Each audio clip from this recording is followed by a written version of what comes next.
I don't view Signal as important. I think it's fake news, really. I don't view it as You important. said you were going to be meeting with some leaders while you were in Rome attending the Pope's funeral. Who were you attending? Some people in Rome, yes. And a little bit quickly, and frankly, it's a little disrespectful to have meetings when you're at the funeral of a pope, they say. But I'll be talking to people. I'll be seeing a lot of people, including the Prime Minister of Italy. President Biden. Very, very good Prime Minister. What? President Biden, any plans to talk with him? He's going to be there. Oh, he is. I didn't know that. I mean, it's not high on my list. It's really not.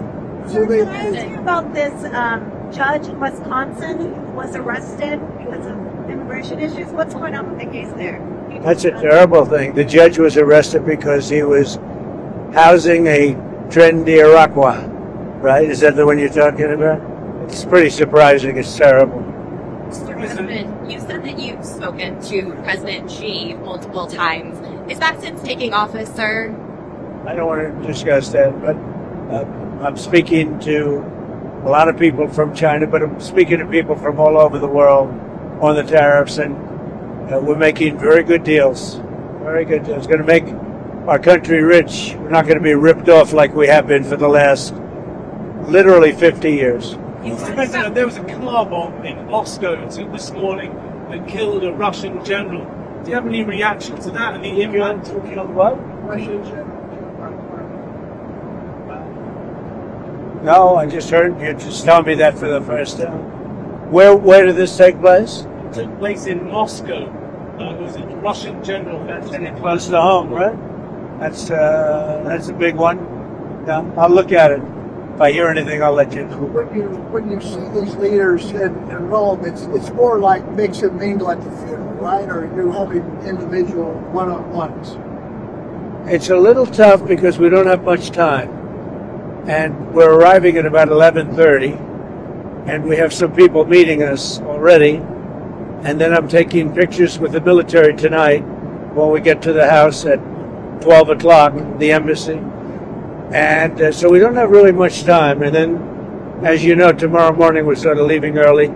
I think that we're going to try and see a couple of people that are important to what we're doing. Why did you feel it was important to go to the Pope's funeral?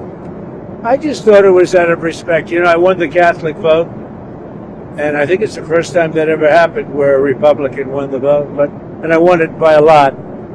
And, I have a great relationship to the Catholics. Very simple. What do you think of it? But I won the Catholic vote. We got 56% of the vote. I don't know why we didn't get more, actually. I don't know how they got any. But we did well with the Catholic vote, and my relationship is very good. So therefore, I think it's appropriate. So Bessent said that Secretary Bessent said that you wouldn't drop tariffs on China unilaterally, that you would need to see some kind of movement. What do you want to see from China? Well, I'm not going to drop them unless they give us something that's, substantial. Otherwise, I'm not going to drop them. But it'll all work out. Those things always work out. We're working on a lot of projects right now. The wall is solved. The border is the most secure it's ever been. We're having a very hard time with judges because they don't want people to be moved out of the country. Shockingly, nobody's ever had this before. No other president. There's never been a time when this has ever become an issue, where they talk about due process. When you have millions of people that you're moving out that are really bad people, very dangerous people, and you have a judge that wants every single one of them to have a trial. So they want us to have millions of trials, therefore. And how long does the trial take? Weeks? Trial can take weeks. That's not what it's about. That's not what our country's about. And that's not what I got elected on. And these are judges that just want to, show how big and important they are. They're local federal judges, and they shouldn't be allowed to do it. We have hundreds of thousands of people that we want to get out of the country. And the courts are holding us back. Some judge that nobody ever heard of is holding us back. It's very dangerous for our country. I mean, You want to see a country that'll have crime? Let that happen, because it's really dangerous for our country, and I can't believe the Supreme Court would let that stand. Movement do you consider substantial from China? Well, free up China, let us go in and work China, because frankly, that's what we wanted last time. We almost got it, and then they backed out of that deal. But we had it to go into China and sell our product, sell our wares. In other words, it's called to open China. That would be great. That would be a big win. But I'm not even sure I'm going to ask for it, because they don't want it open. They don't want it open. On the immigration front, I think they're going to do it. But because of tariffs, I could possibly get that. What do you think? Opening up China would be a big win, right? The problem is, no matter how big the win is, the press will not give me credit for it. If I got the greatest win in history, they'll pay us trillions and trillions of dollars.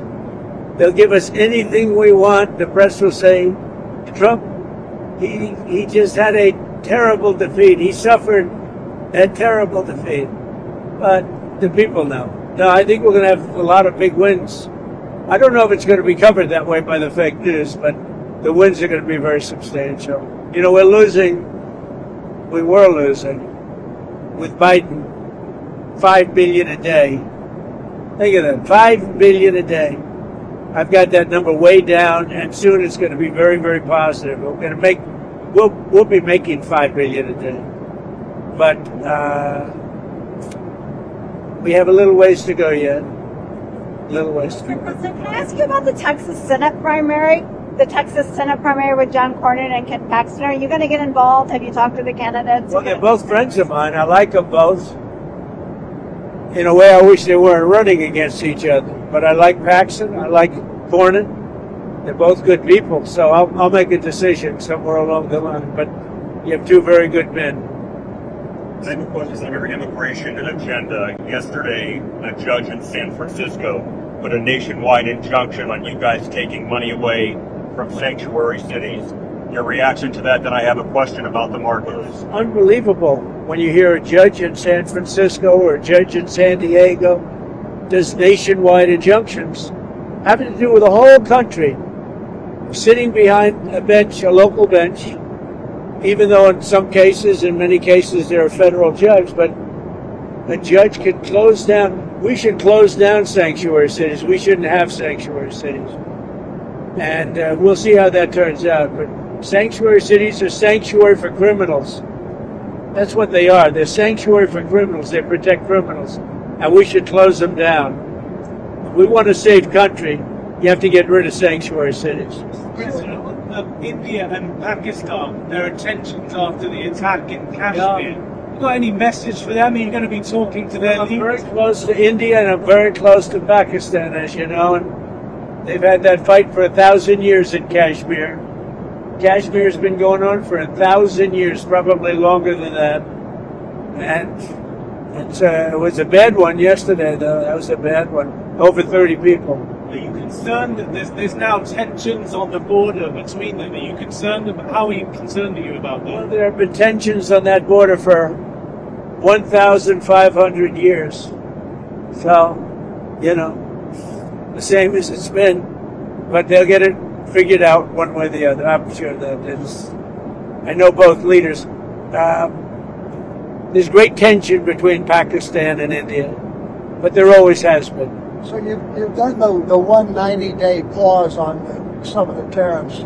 Is it possible you'll have to do another 90-day or another extension? Probably unlikely. I think I know pretty much. And again, we'll have deals made, but we'll also make deals. In other words, we'll just set the tariff and we'll be reasonable, very reasonable, and that'll be the end. It's the deal. Because, we set the price. They want to come in. Now, they set the price for their country, but everybody wants to come into ours. They don't want to come into theirs. Most people don't want to come into theirs. Do you think the markets are adjusting to your tariff policy? So when you look at what's happening, I think so.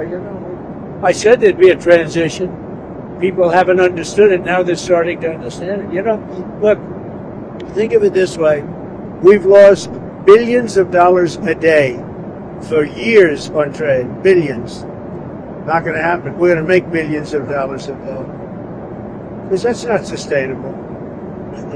Admit that nobody on your financial team was giving any type of tips to Wall Street executives about deals with India. There was some reporting yesterday that people had heads up on Wall Street, possibly to make money. Can you commit that that did not happen? I can commit to myself. That's all I can commit. You know, I have thousands of people that work for me, but I can't imagine anybody doing that.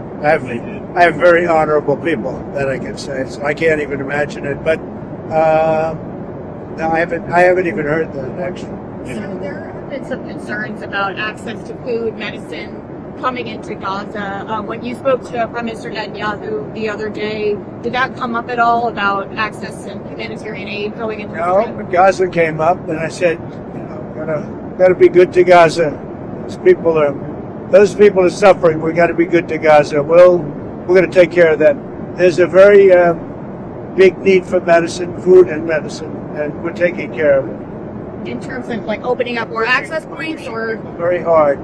pushing the Israelis We are. to open up more access Very points? hard to get food and medicine into Gaza. How did the Prime Minister respond to that? Well, felt well about it. Okay?